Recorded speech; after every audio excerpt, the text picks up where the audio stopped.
Matemática 11º, revisões de 12º, ensino médio, são 3 níveis que esta aula abrange. Portanto, matemática do ensino secundário português ou ensino médio brasileiro, entre outros.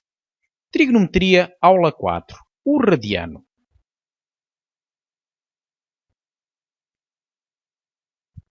Sumário pré-requisitos. Vamos sumariar apenas o radiano, que é o que vamos aprender nesta aula. Os pré-requisitos necessários para compreender a aula na totalidade é ter conhecimentos elementares de ângulos e do sistema sexagesimal, portanto, o sistema consiste nos graus, portanto, o conceito de amplitude de ângulo medido através de graus, e de equações do primeiro grau, é o que nós vamos precisar. Conceitos fundamentais a reter. No fim desta aula deverá saber indicar o significado de um ângulo de amplitude 1 radiano, converter graus em radianos e radianos em graus. Vamos então apresentar uma nova unidade de medida de ângulos, que é o radiano, de amplitude de ângulos, medida de amplitude de ângulos. Para medir amplitudes de ângulos e de arcos, utilizou-se até agora o sistema sexagesimal, cuja unidade é o grau. Então, o grau é a 90ª parte do ângulo reto. Se dividirmos o ângulo reto em 90 partes iguais, uma dessas partes é de amplitude 1 grau.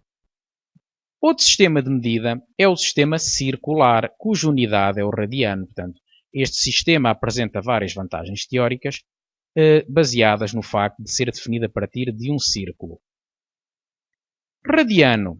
Um radiano é a amplitude do ângulo ao centro correspondente a um arco de circunferência com comprimento igual ao raio. Vamos acompanhar esta definição como ilustração da situação.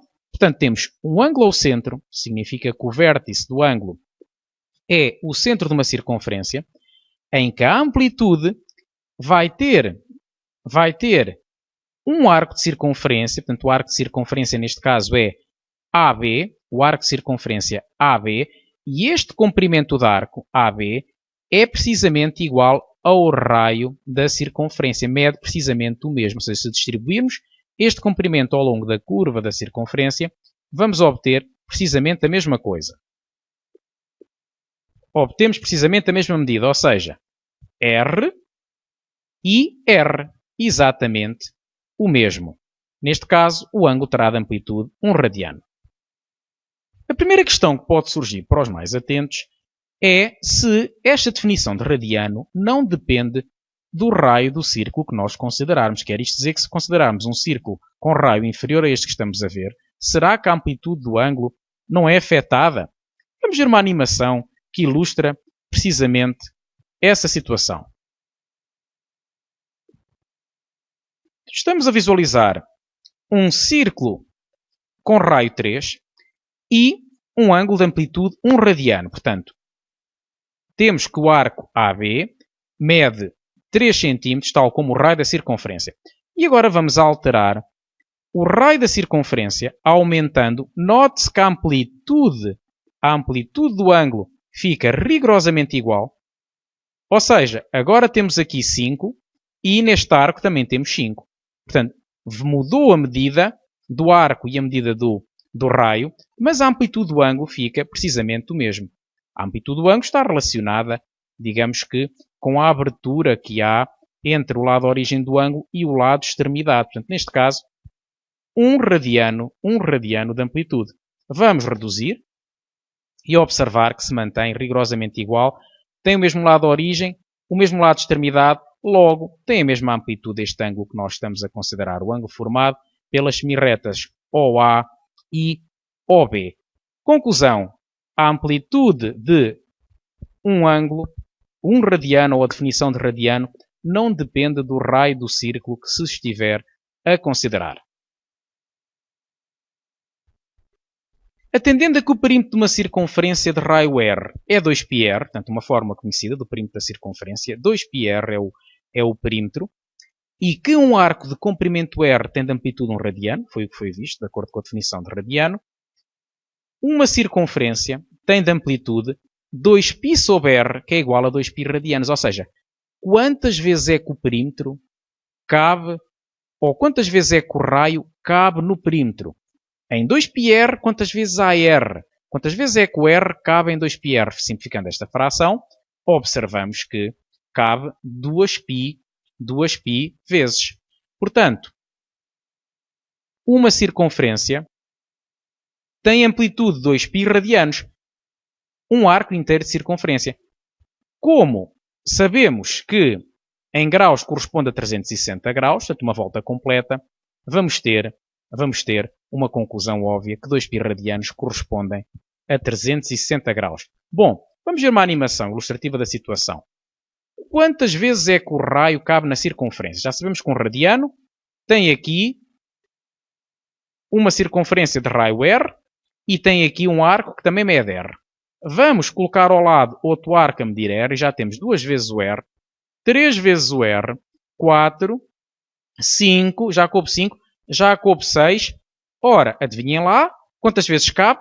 Falta este bocado, que vai ser 0,28 aproximadamente, uma vez que 2π é igual a 2 vezes 3.14, que é igual a 6,28 aproximadamente. Ou seja, coube 6 vezes mais 0,28 vezes, ou seja, para ser preciso, coube 2π vezes. Significa então que no sistema sexagesimal a amplitude de uma circunferência é 360 graus, como já foi dito, e fica assim estabelecida a relação que permite converter graus em radianos e radianos em graus. Temos então a correspondência que a 2π radianos, ou seja, aproximadamente 3,14 radianos, vai ser igual a 360 graus.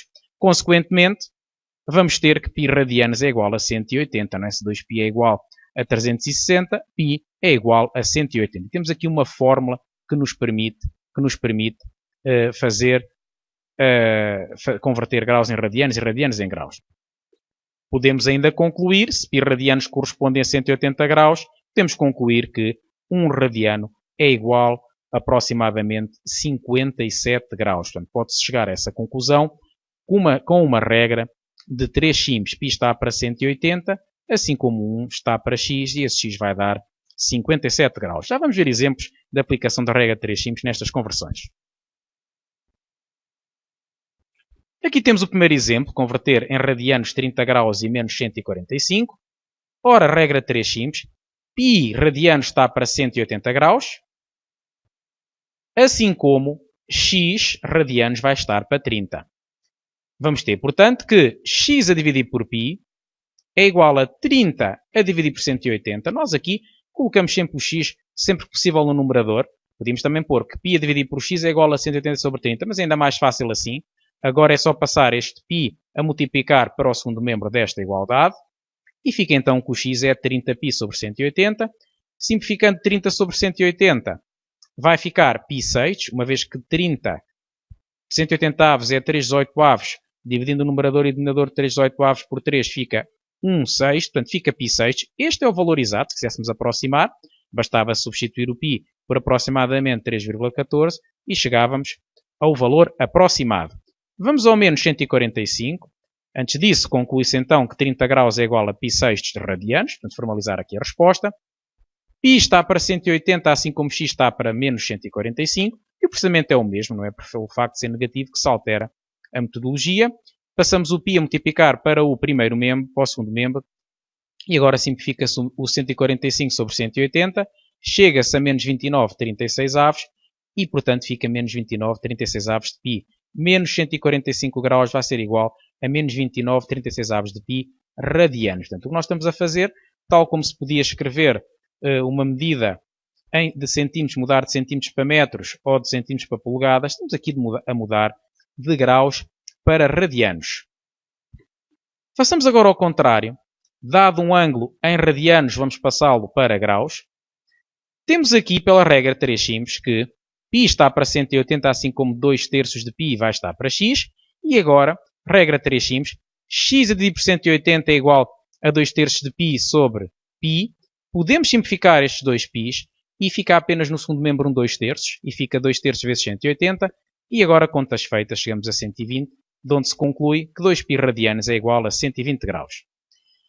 Vamos agora ao segundo exemplo. π está para 180, assim como 2,5 está para x. E agora então, a mesma coisa dá há pouco, o mesmo método.